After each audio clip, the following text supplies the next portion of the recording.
Hello friends, आज मैं आपको बताएंगे संस्कृत में मंडलम ऑब्जेक्टिव क्वेश्चन। संस्कृत में मंडलम से आपको 30 क्वेश्चन इस वीडियो में देखने को मिलेगा।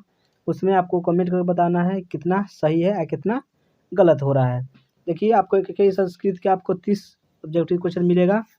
उसमें आपको बिहार बोर्ड में चाहे संस्कृत में कुछ भी या क्वेश्चन आएगा, उसमें आपको छूटने वाला नहीं है। तो आपको शुरू से लेकर लास्ट तक देखते रहना है, कोई को छोड़ना नहीं है। चलिए, पहला क्या है क्वेश्चन। पहला है मंडलम पाठ में कितने मंत्र होता है।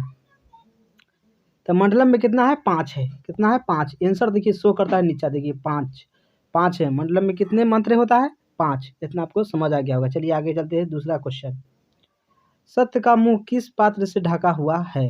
यानी सत्य का मुंह किस पात्र से ढका हुआ है। तो ये किससे ढका हुआ है, हिरण्मय पात्र से।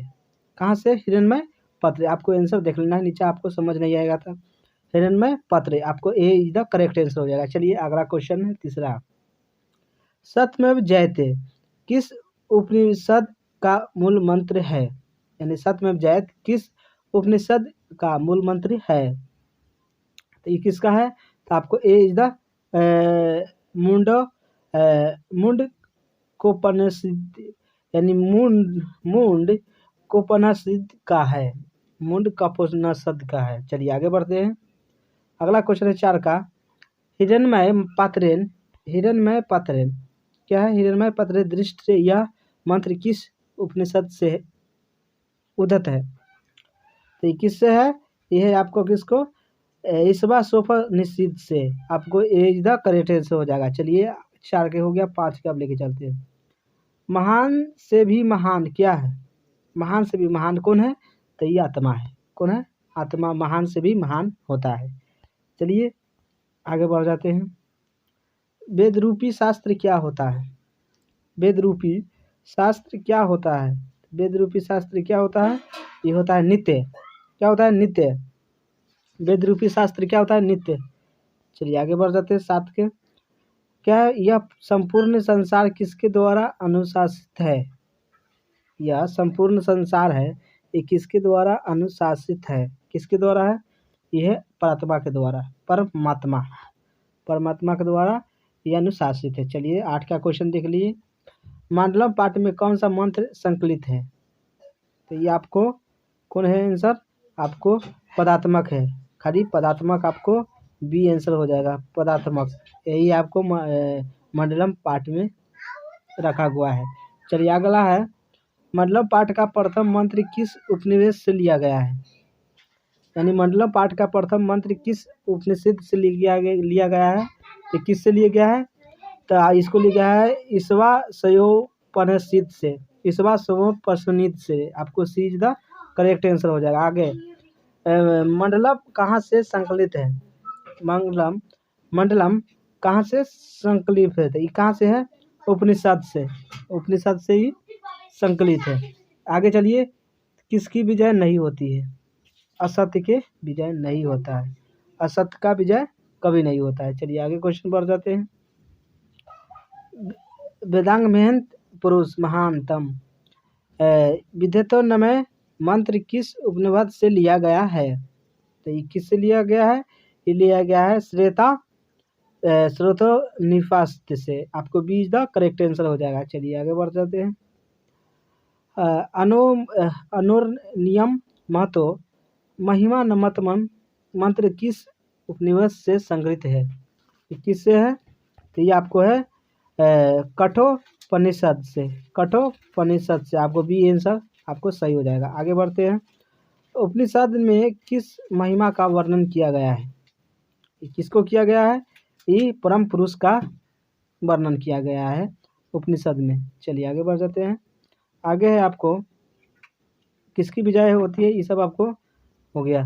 उपनिषदों की संख्या कितना है, उपनिषदों की संख्या कितना है, तो ये 108 है। आपको B is the correct answer हो जाएगा। तो उपनिषदों की संख्या कितना है, 8 है। चलिए आगे बढ़ जाते हैं।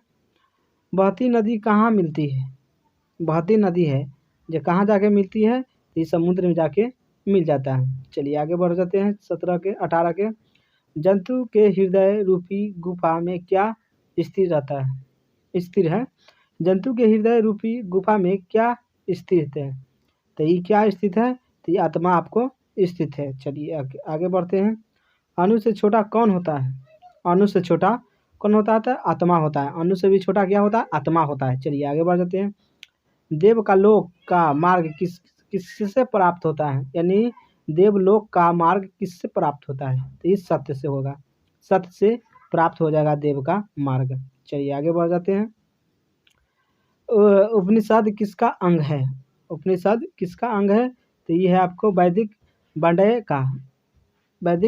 का अंग है। चलिए आगे बढ़ते हैं।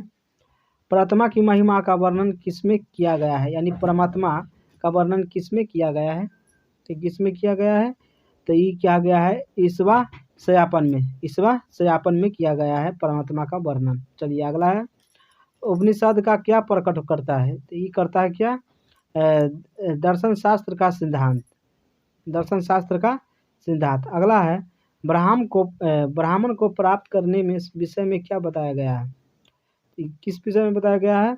तो मुंडो क्या है? मुंडकोपनिषद है आपको। चलिए आगे क्वेश्चन बढ़ा देते हैं। सत्य का खजाना कहाँ है? सत्य का खजाना कहाँ है? तो पृथ्वी लोक में, देवलोक में सत्य का खजाना रखा हुआ है। देवलोक में, पृथ्वी पर नहीं। पृथ्वी पर असत्य भी चलता है, इसलिए नहीं, देवलोक में सत्य का चलता है। आगे बढ़ते हैं। सत्य से व्यय प्राप्त होता है। सत्य से क्या प्राप्त होता है? व्यय। व्यय मतलब क्या होता है? देवलोक। चलिए आगे बढ़ जाते हैं। आत्मा के गूढ़ रहस्य में किसमें व्याख्या की गई? किसमें आत्मा के गूढ़ रहस्य किसमें व्याख्या किए गए है? आत्मा वाला तो ये किया गया है ईश्वासयोपनिषद में। आपको B is the correct answer हो जाएगा। आगे लास्ट क्वेश्चन है ये। सत्य और असत्य में अंतर किसमें बताया गया है? सत्य और असत्य किसमें बताया गया है? तो किसमें बताया गया है आपको? मुंडकोपनिषद में। मुंडकोपनिषद में आपको सत्य और असत्य के वर्णन किया गया है। तो चलिए आपको पहला एपिसोड मिल गया संस्कृत का। दूसरा एपिसोड जल्द मिलेगा। ये वीडियो के शेयर करिए। कम से कम इस पर 100 लाइक चाहिए। तो देखने के लिए थैंक